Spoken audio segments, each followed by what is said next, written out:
Du coup, quelle a été votre plus grande bataille ou votre plus gros combat en tant que DJ? C'est un grand classique, hein, ce que je veux dire, mais c'est toujours réussir à amener la fonction juridique à sa bonne place et sortir un peu du cliché, on en parle encore, mais ça reste une réalité, le cliché du juriste qui va énoncer la règle de droit et donc qui va amener un cadre et empêcher de faire, plutôt qu'être un facilitateur.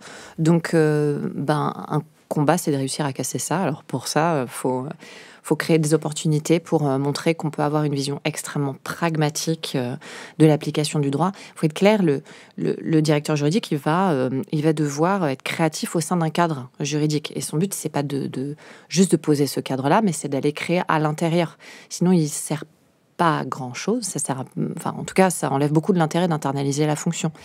Donc, faut aller créer des opportunités moi, je dis de lâcher. Si le risque est faible, c'est pas grave. Il faut. En fait, on est là pour faire tourner une entreprise et faire de l'argent et pas faire du juridisme. Donc, après, c'est des opportunités qui se créent. Il faut aussi les mettre un peu en avant. Quand on lâche, il faut expliquer pourquoi. Mais c'était pas grave. Le risque était minime. Mais il y a quelque chose souvent, on parle de risque faible. Mais il faut aussi pas oublier de se dire, faut cumuler la notion d'importance du risque avec sa probabilité. On voit aussi pas mal de juristes qui oublient de parler de la probabilité du risque. Et puis, de demander aux opérationnels, mais on pense qu'on va gagner combien avec ce projet, cette idée, parce que forcément, ça fait partie du risk assessment. Donc, et ça, plus vous le faites et plus on voit que vous êtes dans cette optique-là, et donc très business partner, comme on dit, forcément, plus ça va dans le bon sens, plus vous construisez et que vous êtes vraiment, en fait, un outil comme beaucoup d'autres fonctions. Donc ça, c'est un vrai chantier, ça, je veux dire, un challenge. Je réagis immédiatement sur ce que dit Nadège, qui parlait de probabiliser le risque. Je pense effectivement qu'il y a un vrai bénéfice. Une des choses que j'ai vraiment découvertes chez Deezer, c'est comment la fonction financière est complémentaire de la fonction juridique. Et effectivement, on a eu fait ce que Nadège suggère, à savoir, nous, on arrive avec notre analyse juridique, et puis en travaillant vraiment main dans la main avec la direction financière, probabiliser vraiment avec des financiers le risque et vraiment le quantifier. Et ça, je pense que c'est vraiment quelque chose que je trouve extrêmement intéressant. D'abord, les financiers, souvent, sont extrêmement réceptifs à la matière juridique, puisque le raisonnement est quand même assez proche. Et moi, c'est quelque chose que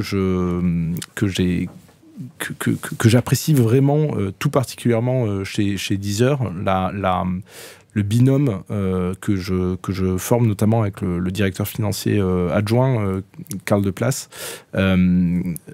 et cette illustration ou cette image de la probabilisation en est un bon exemple. Je pensais aussi à un deuxième sujet qui concerne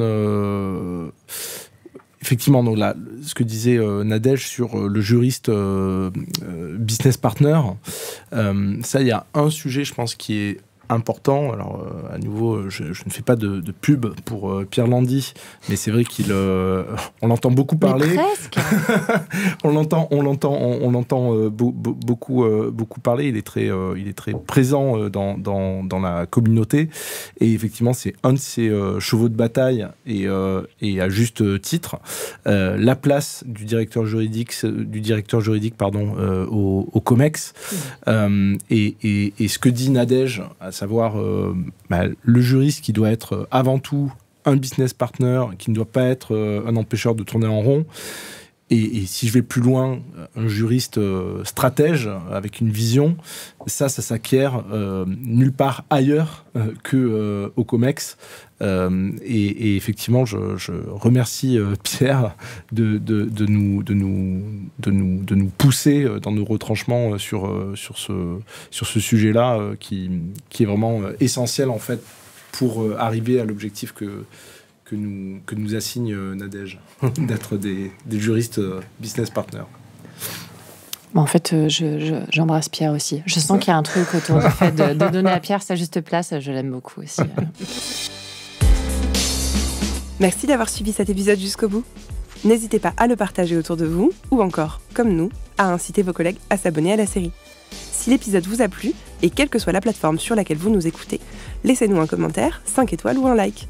Ça nous fait toujours extrêmement plaisir de lire vos retours. Enfin, si vous évoluez en direction juridique et que vous recherchez un accompagnement en Legal Operations, rendez-vous sur calam.fr, section « Demandez un rendez-vous ». Toute l'équipe de Calam prendra soin de vous pour faire briller votre direction juridique grâce au Legal Ops.